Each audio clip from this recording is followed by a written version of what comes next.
Hello दोस्तों, तो इस वीडियो में हम सॉल्व क्वेश्चन करेंगे वेरी वेरी मोस्ट इम्पोर्टेंट। तो बने रहिए हमारे यूट्यूब चैनल पर, क्योंकि ये सभी इम्पोर्टेंट क्वेश्चन है। तो देख लीजिए, इसमें जैसे पहला क्वेश्चन है हमारा, किस दर पर भारतीय रिजर्व बैंक यानी कि आरबीआई भारतीय रिजर्व बैंक जो भारतीय रिजर्व बैंक वाणिज्य बैंकों से धन उधार लेता है, किस दर पर? ऑप्शन नंबर ए बैंक दर पर, ऑप्शन नंबर बी रेपो दर पर, option number C reverse repo दर पर, ऑप्शन नंबर डी संभावित तरलता दर पर। तो इसका सही ऑप्शन होगा ऑप्शन नंबर सी, क्योंकि जो धन उधार लेता है उसे उसको यानी कि रिवर्स रेपो दर पर जो है भारतीय रिजर्व बैंक धन वाणिज्य बैंकों से उधार में लेता है। अब अगला क्वेश्चन है हमारा,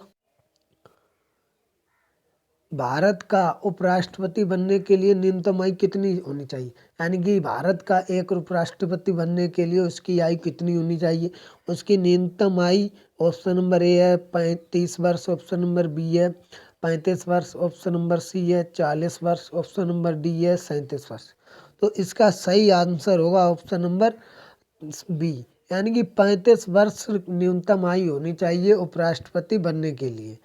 अगला क्वेश्चन है हमारा, क्वेश्चन नंबर 3, निम्नलिखित में से कौन सा न्यायिक आदेश उच्च न्यायालय द्वारा किसी व्यक्ति की किसी सार्वजनिक कार्यालय पर अधिकार करने के लिए रोकने के लिए किया, यानी अधिकार से रोकने के लिए किया जाता है किसी सार्वजनिक कार्यालय पर?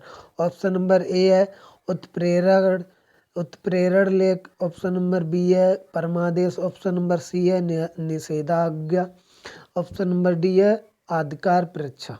तो इसका सही आंसर होगा ऑप्शन नंबर डी, यानी अधिकार जो परीक्षा होती है इसको रोकने के लिए यानी कि किया जाता है जो अधिकार, इसका तो सही होगा ऑप्शन नंबर डी सही।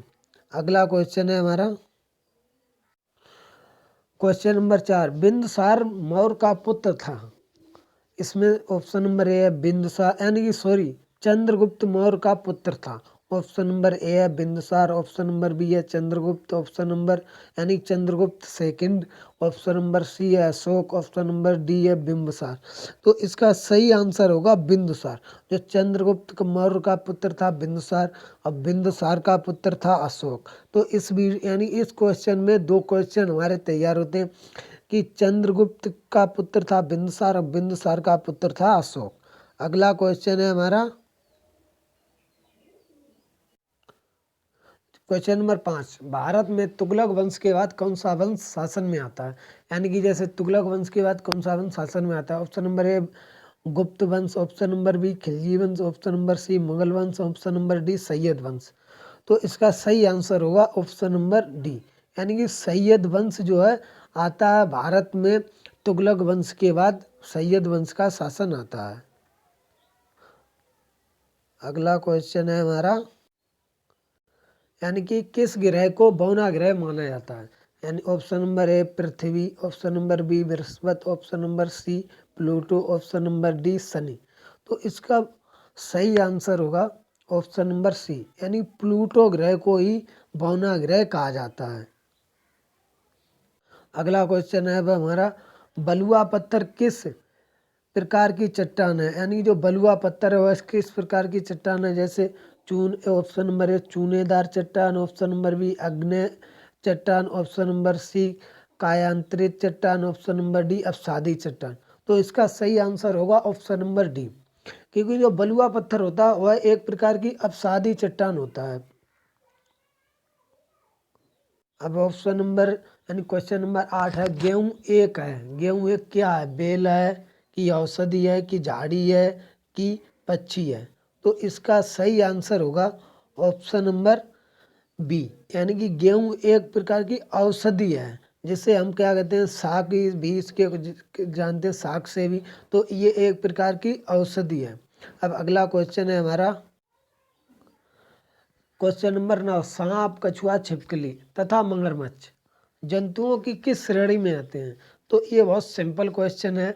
ऑप्शन नंबर ए है जैसे मत्स्य, ऑप्शन नंबर बी सरीसृप, ऑप्शन नंबर डी जल स्थलचर, ऑप्शन नंबर डी है पक्षी। तो यहाँ पर जो है ऑप्शन की ऊपर नीचे यानी कि मिस्टेक हो गई, तो आप अपने क्वेश्चन को ऑप्शन से यानी कि सही कर लें।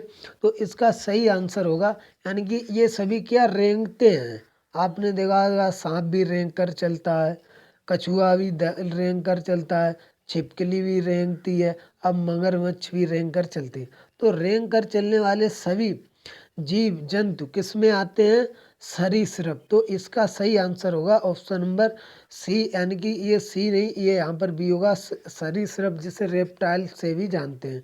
अब अगला क्वेश्चन है हमारा क्वेश्चन नंबर 10।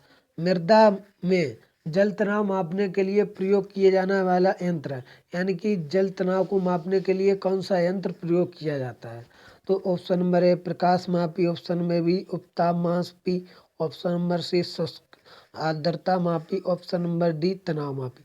तो इसका सही आंसर होगा ऑप्शन नंबर डी, क्योंकि तनाव मापने के लिए हमेशा तनाव मापी का ही उपयोग किया जाता है। तो इसका सही आंसर होगा तनाव मापी। अब अगला क्वेश्चन है हमारा क्वेश्चन नंबर 11 है, बल का एसआई मात्रक क्या है।